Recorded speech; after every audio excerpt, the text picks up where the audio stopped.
యూజువల్‌గా డయాబెటిస్ ఉన్న పేషెంట్స్‌కి మనము లో కార్బోహైడ్రేట్ డైట్ అని చెప్తాము.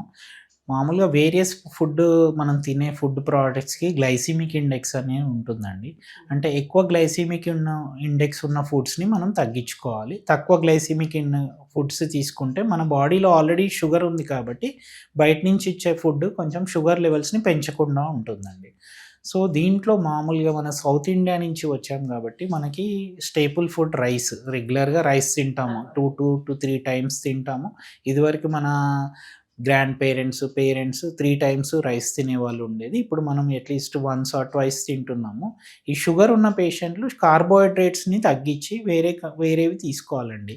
సో, ఈ కార్బోహైడ్రేట్ రిచ్ ఏంటంటే, మనం ఫర్ ఎగ్జాంపుల్ మనము ఫుడ్‌కొస్తే రైస్ అనేది తగ్గించాలి. వెజిటబుల్స్ వరకొస్తే ఆలుగడ్డలు, ఈ గడ్డలు అవన్నీ తక్కువ తీసుకుంటూ ఉండాలి.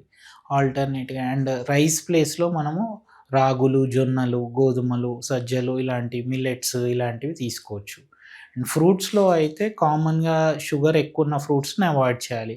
లైక్ బనానా, మ్యాంగో, సీతాఫలాలు, సపోటా, గ్రేప్స్ వీట్లల్లో ఫు షుగర్ కంటెంట్ కొంచెం హై ఉంటుందండి.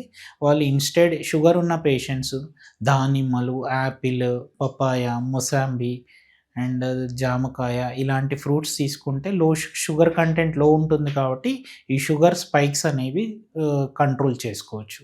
హ్మ్. అండ్ రైస్‌ని అవాయిడ్ చేసి రాగులు, జొన్నలు ఇలాంటివి either in the form of roti గానీ, చపాతీ గానీ, లేదంటే పుల్కాస్ గానీ, లేదంటే రాగి దోస గానీ ఇలాంటివి చేసుకొని తినొచ్చు.